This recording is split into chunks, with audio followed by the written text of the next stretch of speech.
No state officer or public servant shall participate in public contributions or harambee going forward.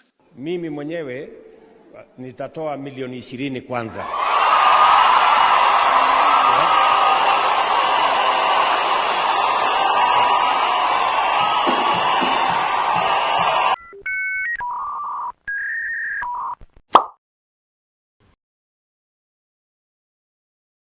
In Africa, the church has long been a pillar of faith, hope, and social influence. But behind the stained glass windows and pulpit sermons lies a darker reality, one where politicians use the church not for salvation, but for financial deception. From Nairobi to Lagos, from Accra to Johannesburg, political leaders have increasingly turned to churches to launder illicit funds, turning places of worship into financial gateways for corruption. The relationship between politicians and churches is nothing new, but in recent years, it has evolved into a well-oiled machine of financial manipulation. Politicians donate millions in what seem like generous acts of faith, but in reality, these donations serve a darker purpose. Churches are largely unregulated when it comes to financial oversight. Unlike businesses, they don't face the same tax scrutiny, making them an ideal front for moving and cleaning dirty money. Donations in form of tithes, church projects, or even construction funds serve as perfect laundering mechanism. The money enters as offerings, but where does it really go?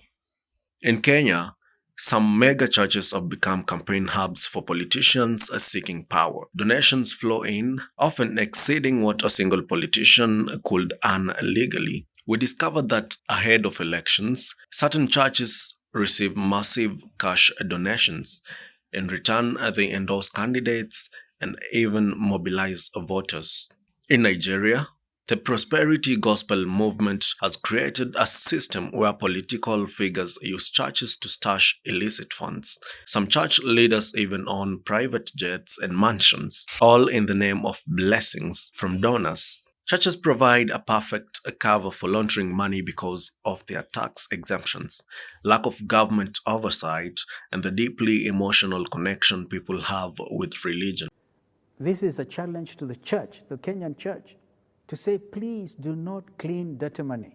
I don't know why he would, because there must be a lot of people who also give. My preferred advice to my brother, William Ruto, would be, please give all this money, but don't make it even public, you know? So if you give in secret, lots of money, according to the blessings that you've been endowed with, I think the Lord loves that better than showmanship. Once money enters a church, it can be used for charitable purposes, making it nearly impossible to track its origin. From there, it can be invested in real estate, businesses, or even offshore accounts.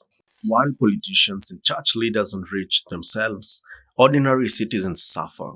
Schools remain underfunded, hospitals lack resources, and public infrastructure crumbles, all while money meant for development is funneled through religious institutions. The irony is painful. The same politicians who steal from the people come to church pretending to be holy, and church leaders welcome them because of the money they bring.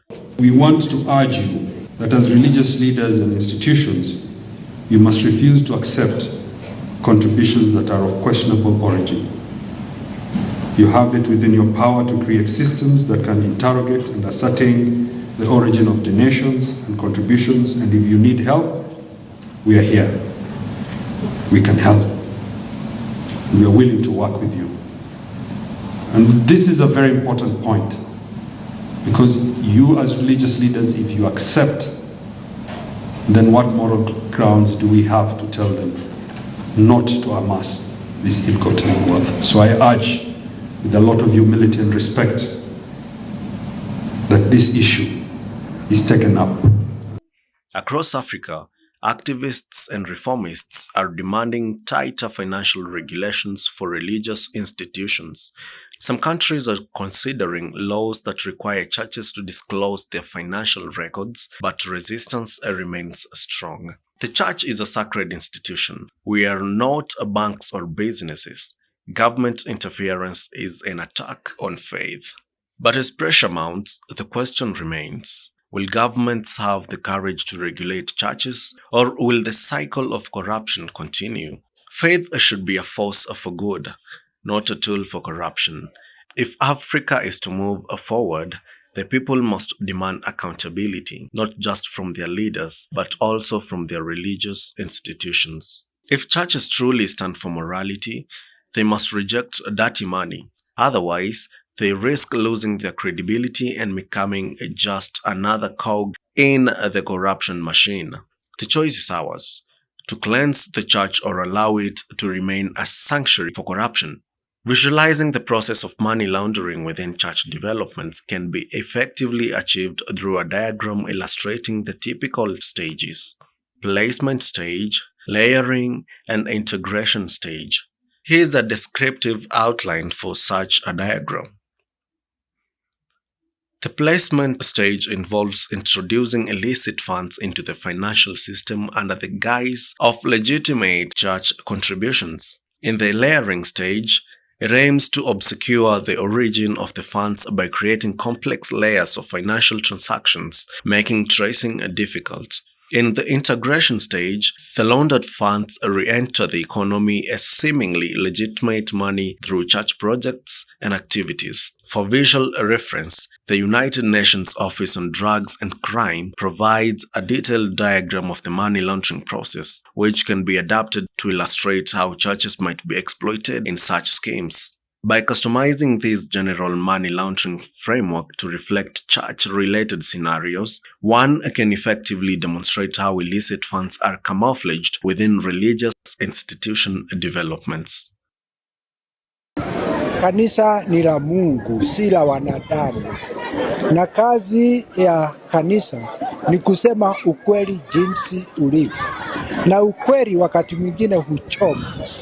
Utaweza kuchoma serikali, utaweza kuchoma mtu wa kawaida, utaweza kuchoma hata huyo mtu wa kanisa kama hatendi vizuri.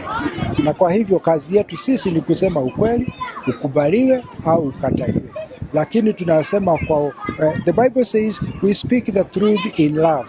Tunaongea sio kama wanasiasa, sisi tunaongea katika upendo. Ni kwa sababu sisi tunapenda nchi yetu na tunapenda wananchi wetu.